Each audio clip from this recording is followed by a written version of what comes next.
കൊച്ചിയിൽ പെറ്റ് ഹോസ്പിറ്റലിൽ പൂച്ചയെ കൊലപ്പെടുത്തിയെന്ന് പരാതി. ഈ പത്രക്കാരെ കൂടി ഞാൻ തോറ്റു.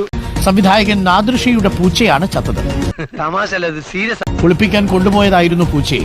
നാദിർഷ പോലീസിൽ പരാതി നൽകിയിട്ടുണ്ട്. ഈശ്വര, ഇതൊക്കെ എന്റെ തലയിലാവൂലോ? അതെങ്ങനെ നിന്റെ തലയിലാവണം? പിന്നെ നീ കയറിയേക്കോ?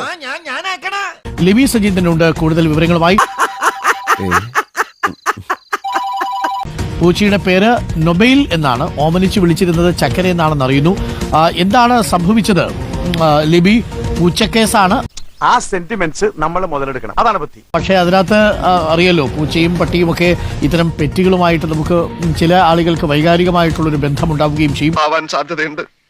പോലീസ് കേസെടുത്തു ഈ പരാതിയിൽ. ഒരു 8 മുഴം കയറ് കിട്ടൂ, എനിക്കൊന്ന് തൂങ്ങിച്ചാവാൻ. കൊച്ചിയെ സംബന്ധിച്ചിടത്തോളം മൃഗസ്നേഹികളുടെ ഒരു സ്ഥലമാണ്. പ്രത്യേകിച്ച് വളർത്തു മൃഗങ്ങൾ ധാരാളമുള്ള ഇടമാണ്. മൃഗസ്നേഹികളെ സംബന്ധിച്ചിടത്തോളം ഈ വാർത്ത ഒരു ചെറിയ വാർത്തയല്ല, അവർക്ക് വളരെ വേദന ഉണ്ടാക്കുന്ന വാർത്തയുമാണ്. ഓഹോ, അങ്ങനെയാണല്ലേ? ഇതങ്ങനെയല്ലേ? പൂച്ചയെ വളരെ ഓമനിച്ചാണ് സംവിധായകൻ നാദിർഷയും കുടുംബവും വളർത്തിയിരുന്നത്.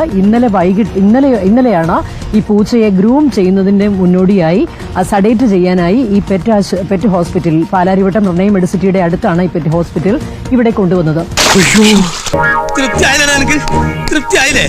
ഈ ഗ്രൂം ചെയ്യുന്നതിന് മുന്നോടിയായി പൂച്ച ഒട്ടും വയലന്റ് ആവാതിരിക്കാനാണ് ഇത്തരത്തിലൊന്ന് ചെറുതായി സഡേറ്റ് ചെയ്യുന്നത്. ഇതങ്ങനെ സ്ഥിരമായി ചെയ്യാറുള്ളതുമാണ്. ഞാനത് പറയാൻ തുടങ്ങിയതാ. ഈ ഹോസ്പിറ്റലിൽ കൊണ്ടുവന്നപ്പോൾ പരിചയമില്ലാത്ത ആളുകളാണ് അവിടെ ഉണ്ടായിരുന്നത് എന്ന് നാദിർഷ പറയുന്നു.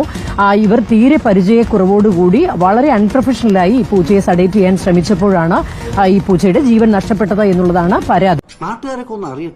ഈ പരാതിയെ തുടർന്ന് പാലാരിവട്ടം പോലീസ് കേസെടുത്തിട്ടുണ്ട്. പൂച്ചയുടെ പോസ്റ്റ്മോർട്ടം നടത്തണമെന്നാണ് നാദിർഷയുടെ ആവശ്യം. ഞാൻ വിശ്വസിക്കില്ല. മഹിയായിട്ട് പറഞ്ഞാൽ എന്റെ വാക്ക്.